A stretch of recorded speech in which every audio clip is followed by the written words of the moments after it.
Hey, everybody, welcome to this week's HR Disruptor Summit virtual experience. I'm Jan Barlow, founder of HR Disruptor Summit, and I have a fabulous guest with me today, Seth Butler, and we are talking about the elephant in the room, and that is today, why doesn't traditional DEI work?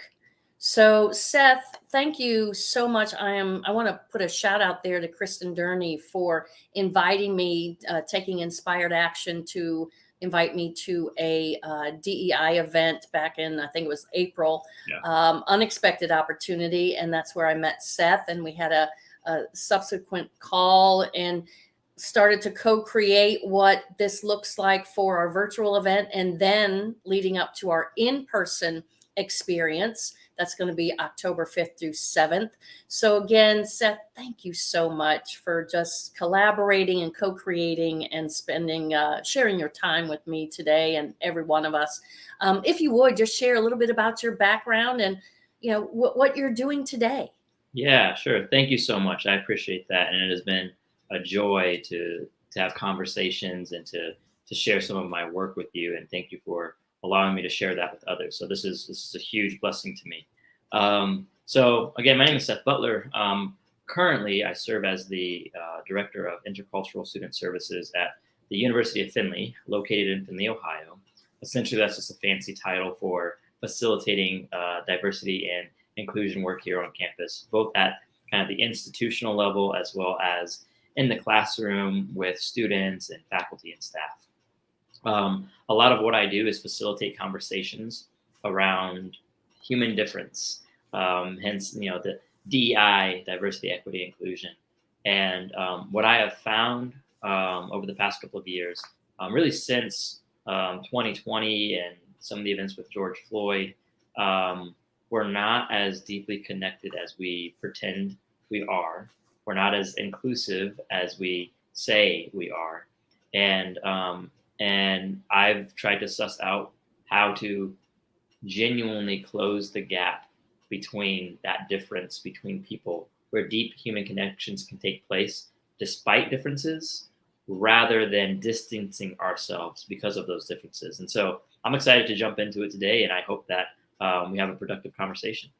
I love it. And again, everybody, if you want to post a comment to share, please feel free to do so. I'll try to keep track of all that, but we want to really engage with you around this topic.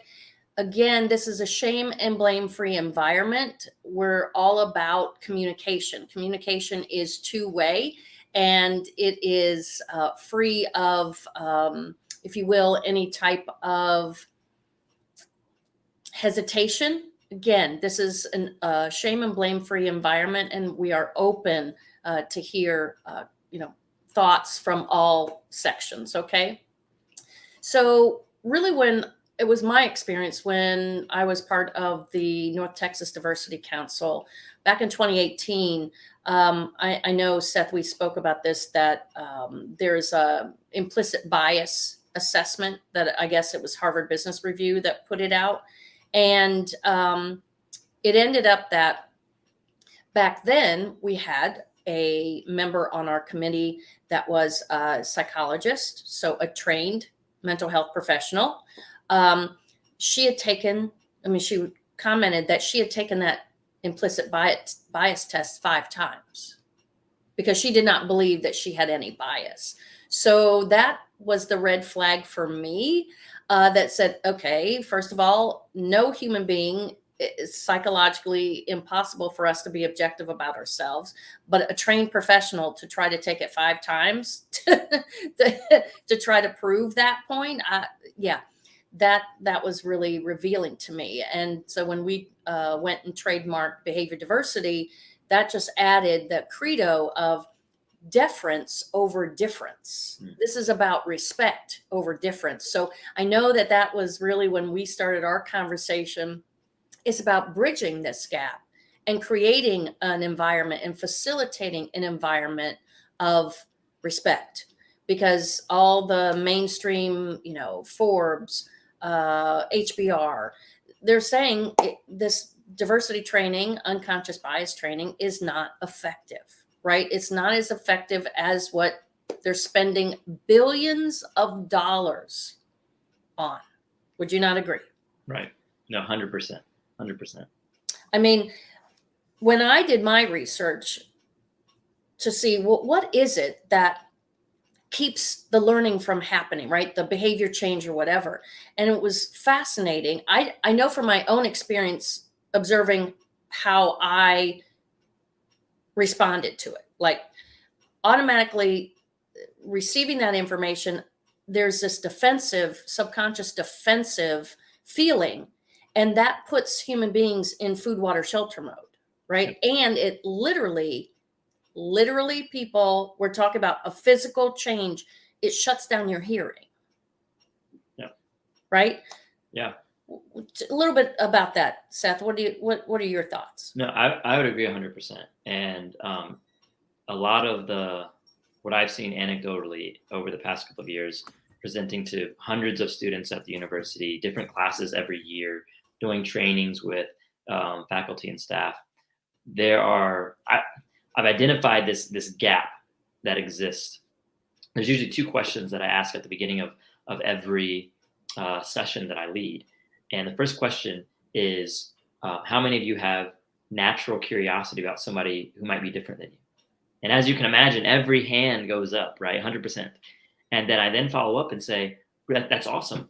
Now, how many of you have regular conversations about that difference, about that you're curious about somebody else? How many of you engage it regularly? And anecdotally, about 10% of the hands go up in the room. And so there's this huge gap between having curiosity and practicing curiosity. And the thing that I've identified through asking questions and facilitating conversations is we're afraid. We're afraid that we're going to be attacked and be painted into a corner that's not representative of who we are nor who we want to be. Or we're afraid we're going to hurt somebody because we're told that if you have a question that isn't always 100% of the time sensitive and inclusive, that by asking that question, you're automatically a facilitator of violence and hurt. And so then people just don't engage, and we put up these facades of like, oh yeah, I'm inclusive from a distance. And so I've seen this happen in the classroom, and that's why I've shifted the way that I do things to try and get people to connect despite some of the fear that's keeping them from engaging in these conversations. You know, that fear is huge. I know I've been to DEI meetings and events, and literally you can cut that anxiety with a knife. Like literally, I mean, to walk in and go, wow, people are literally afraid to start having a conversation. Mm-hmm. And this is the DEI community are afraid to have conversations with their own community. Right. I mean, if that doesn't throw up a red flag, I don't know what does. I mean, yes. I just think that's it's so wrong on so many levels. But again, that own recognition, if you're in the DEI space, it doesn't even matter if that's your industry. If you're afraid to even have a conversation, that right there, something's not right. Right. Something's not right. You know, I love when we talk about transition from being offended to resilient. And if you would, Seth, if you could share, because I know we've spoken about people projecting in the name of diversity and inclusion. Sure. So if you could share a little bit more about that with me, I'd appreciate it. Yeah. So one of the approaches that I take in working with campus community members, and when I have the opportunity to go and speak and talk with others, is trying to motivate and inspire to get people to operate out of a mindset of resiliency rather than a mindset of offense. And what I mean by that is, with some of the way in which DEI training is done and how the conversations are facilitated, there's this priming that takes place of, if you are in a marginalized population or group, here are a lot of things that you should be aware of that are microaggressions or that are kind of an attack on your identity that should like raise a red flag about who that person is that's making that comment. Or if you're in kind of a dominant identity, be wary of throwing some of these type of comments out because you might be offending people. And so on both sides, on the kind of the perpetuator side and on the Yes. recipient side, we've been primed to operate out of, I don't want to be offensive. I hope I don't come off as offensive.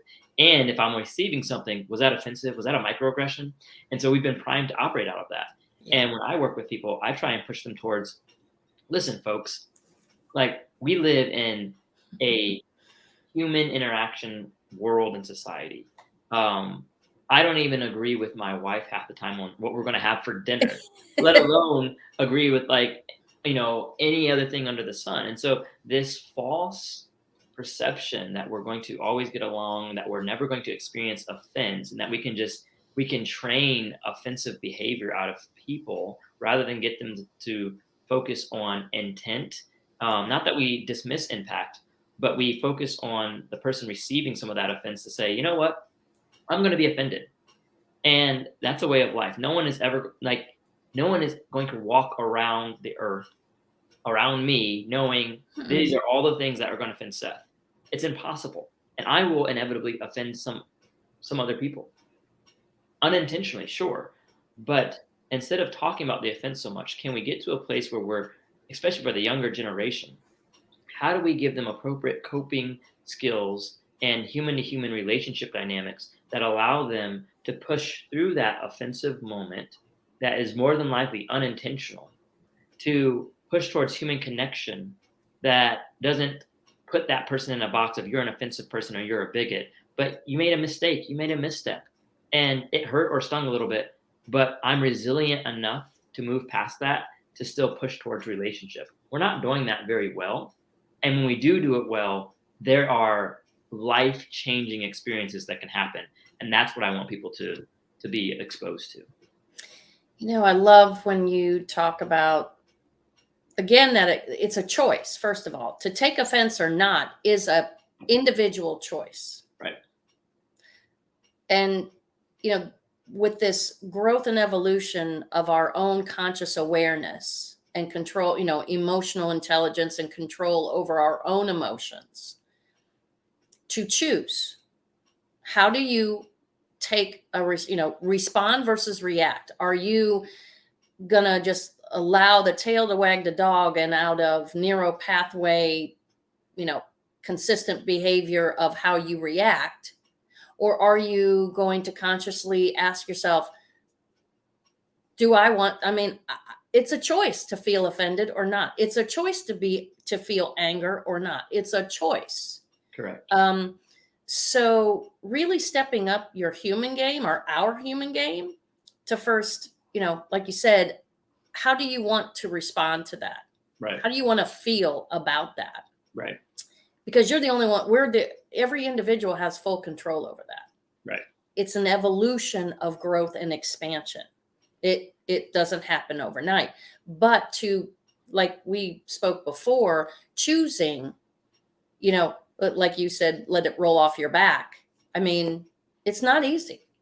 Being offended about anything, just being offended or feeling offended, that's really what it is. Feeling offended is not fun for anybody. No. So that first and foremost, I think we really, that's a foundational point about choice, choosing. Right. I love when you spoke about free the mind. Share that example of mental slavery versus physical. Oh man. Yeah. That was deep. That was deep, my friend. I love that. So when we're talking about particularly race-based conversations, inevitably it will usually get back to a conversation around slavery at some point. Historical slavery, looking at what has occurred in this nation from an oppressive standpoint on the basis of skin color. And as I've had conversations, particularly with young Black men who have been in my office, there's this conversation that takes place around the use of the N word and how we respond or not respond to that. And with one young gentleman, he asked if I was upset at the use of this public figure using the use of the N word. And my response was, no, I mean, it's whatever. Like, he's going to say what he's going to say, and that's what it's going to be. And we had this conversation, and he was wondering, like, how can you respond that way? How can you be so relaxed about it? And my response to him is like, it's not that it doesn't sting, and it's not that I don't care, but ultimately what's happening is I don't have to respond in a way that actually perpetuates some of the conversation that was taking place during the days of slavery, right? There was this notion that existed that people of color with darker pigmentation were less than human, that they were animalistic, that they were savage, that they were that they had less academic, intellectual faculties in their mind to be able to be productive citizens, which is part of the justification of slavery. And so when I'm talking about like freeing the mind, particularly with these kind of racial microaggressions and overt racism with the use of the N-word, I liken it to a new form of slavery, because although, when I hear that word anymore, hey, I'm sorry that for whatever reason my physical appearance is disturbing to you. I hope that you have a good day and that that you grow as a person. Like, it used to be that I want to fight them, right? Right. Me and you are about to fight right now. Right. And I don't do that anymore. And I encourage other young men not to do that, because ultimately what's happening in that moment is, although there's not a physical whip being used to control the behavior of this other person, there is this still form of, you're going to respond in a way that I want you to respond. And it's no longer a physical whip, it is language. And it's not that we diminish the power of language, but we have a choice to respond to that language that's being used. And so I refuse to allow somebody else to dictate my behavior with the words that they use because they want to get a rise out of me. That's your issue. That's your problem. Right. I am an intelligent, smart, respectable human being, and I am not going to allow my day to be ruined. And I'm not going to turn into this savage just because I hear that word, because you're trying to produce something out of me. My value is not tied to your thoughts about me. My value is not tied to what you think about me. If you think I'm less human, or you think I'm less than because of the color of my skin, okay, you can think that all you want. I hope that you get help, because there's something wrong if you see someone's skin color and feel the compulsion to use that word and want a response out of them to try and dehumanize or devalue them. And I am human enough to respond in a way that does not allow the use of somebody else's words, like a whip in a chain, to tug my behavior in a way that they want me to go. And so that is something that I think would be powerful in helping to disrupt racism and microaggressions, is when, what would it look like anytime there's a racial microaggression that's thrown out there, disarm and dispower it, because the power in that moment is how you respond, not necessarily the words that they're using. And again, it still stings, it still hurts, but you build up that resiliency to say, you throw out whatever the racial microaggression is. Hey, I'm sorry you're having a bad day, and I'm sorry that my skin color, makes you feel that type of way. I hope that you get help. Have a blessed day. My value does not come from what you say. I have value other places. And so that conversation can be really productive and really awakening for people who've always responded, you call me this, I'm fighting you. You've just given them power over your life, because your behavior is dictated by them. And so it's this metaphorical sense of, don't ever let anybody enslave you to behaving a certain type of way just because you don't like the words that are coming out of your mouth. So it's been really cool to be able to dive into those conversations with young folks, and I've seen how productive that it can be. Well, and thank you, Seth, because that could be, that's a foundational difference between living a life feeling a victim versus empowered, because it first starts with your choice not to react or become and sucked in by that energy, right? Because again, it comes down to it's quantum, it's science, it's energy. We're all energy, right? And then from that mindset of victim versus empowered, when you are living and actively living an empowered from an empowered mindset, you are choosing consciously how you respond versus react to a situation and a person. It is, again, a growth process. It's not, we're not saying that it's easy. It's similar to, I've been in cases where, because I'm female, and, called the B word. Right. Because if I'm assertive on the scale of 1 to 10, I'm an 8 on assertiveness. Well, that can sometimes go to a 6 or it can go to a 10. Well, when it goes to a 10, if somebody is irritated or, not happy with the situation, I've been called a B before because of my assertiveness. Right. And so you have to look at it from, like you said, enslaved. I love how you say that.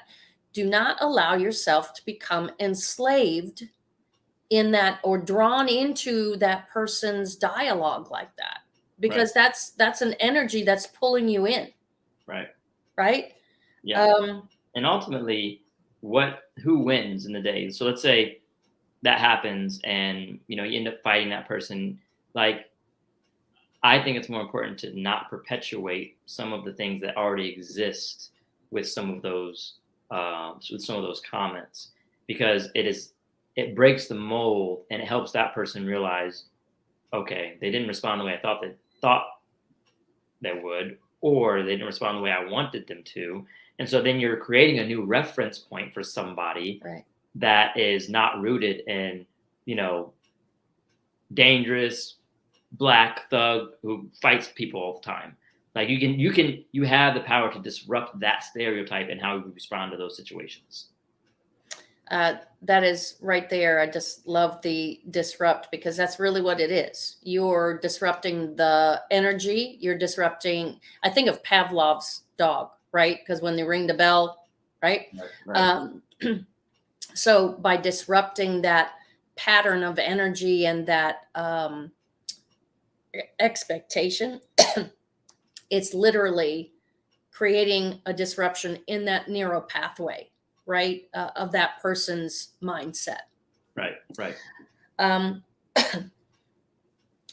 Excuse me. No, you're fine. Yeah. When we talk about what's stopping progress, and I want to put it out there. We got a few people online, and I so thank you, Antonio, Lindy from Dallas. We have Antonio from Fort Lauderdale, Lynette from Dallas. Love this comment. This dialogue is awakening. Thank you so much. Really appreciate that. So if you have any questions, please feel free to post them in the comments.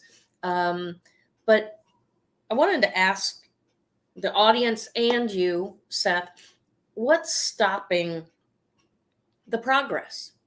You and I have spoken about billions of dollars are spent on DE&I. Right. And what's stopping this progress?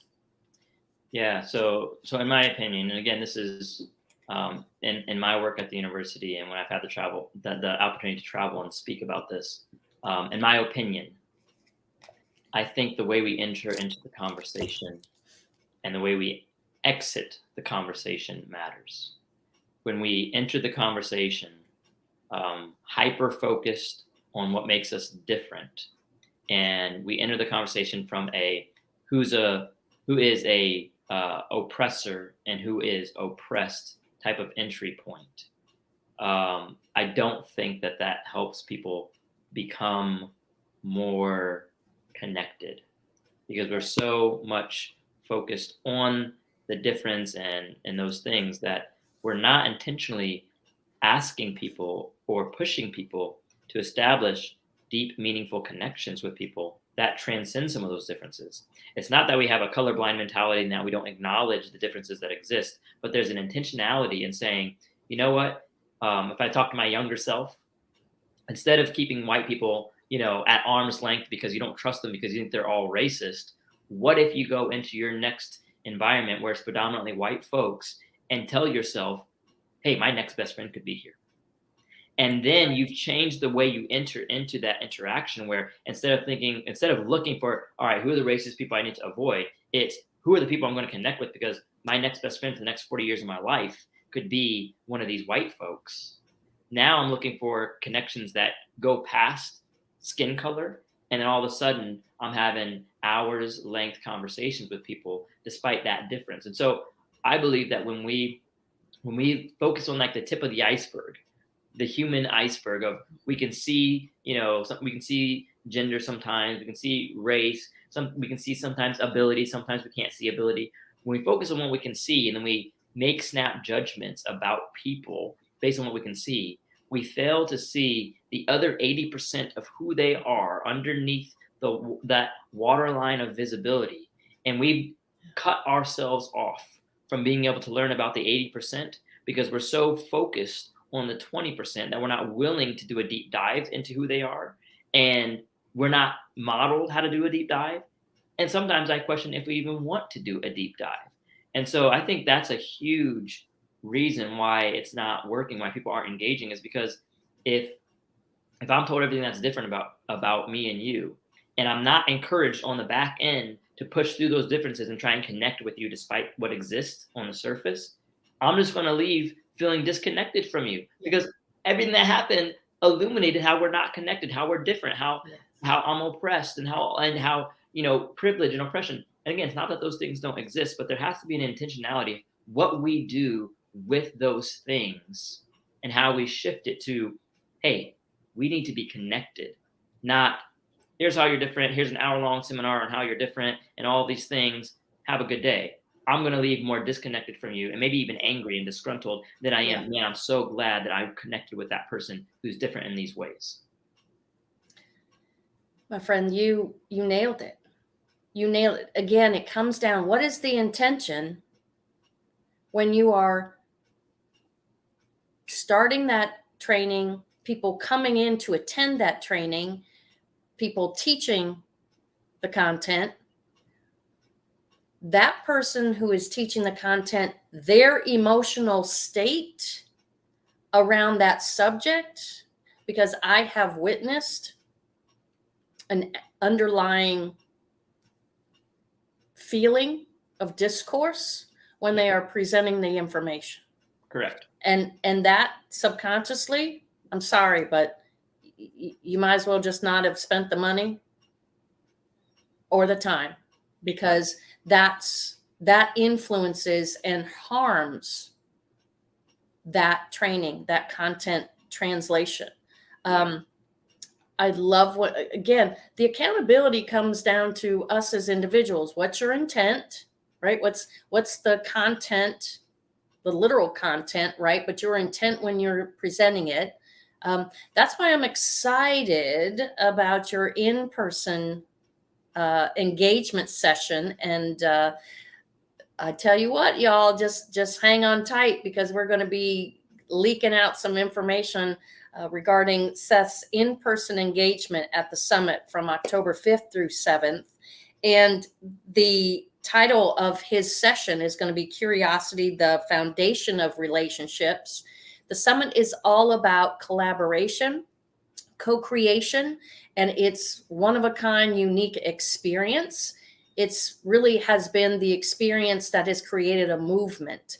And specifically for Seth's section, we're going to be talking about what makes us, what our commonalities. It's not going to be about divisiveness, right? Because we were talking about how diversity is really divisive. It's keeping us apart.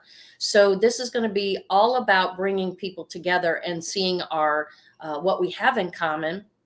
And we're really excited for your spoken word artistry to share that, as well as your engagement session. So we'll have more information, and you can stay tuned with our HRDisruptorSummit.com website and the event page. But my friend, anything in closing that you would like to share with others? Yeah, I would say for those who are interested, for those who took the time to join in today and talk about DEI, again, there's a reference point. Sometimes it's positive, sometimes it's negative when you hear diversity and inclusion. But the one thing that I would encourage people to think about, if they're going to attend a session or if they are in a session, is think about what is the byproduct of that engagement. If when you're walking out of there, do you feel empowered, hopeful, encouraged, and challenged to establish deep, meaningful connections with other human beings, despite the differences that exist? Or do you leave feeling discouraged, attacked, helpless, hopeless, and feel like things aren't going to get better? Those two really matter if you want the byproduct of the training to lead towards relationships. If that's what you want, think about what you're getting. And that's going to determine kind of how it shapes your teams, your organizations, and your structures, because I want to leave feeling empowered to connect with other people. And if I'm not getting that, I want to work with somebody else who's doing DEI differently. I love when you say, Seth, do DEI differently. Yeah. That's where it's at. That's why I just love our collaboration and co-creation of this. I'm so excited. Like, this is so exciting. Just to give everybody a reminder, the summit is the in-person experience is going to be limited to 120 people here in Dallas. And so you'll be able to get more information as we release that. But if you have any questions, if you want to interact some more, please stay connected to our HR Disruptor Summit page on LinkedIn, Facebook, Instagram, and also you can reach Seth if you want to give your email address. Sure. Yeah, I can be reached at seth.j.butler@gmail.com. Or I'm very active on LinkedIn, so you feel free to reach out, send a connection, send some questions that you have. Would love to be able to interact with you all.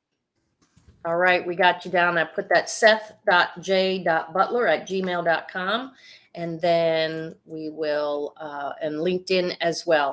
So everybody, thank you again for being with us today. Just really appreciate your support and engagement. Hope you have a great day. And Seth, my friend, look forward to seeing you in Dallas very soon. Yes, I'm looking forward to it as well. All right, everybody, have a great day. Bye.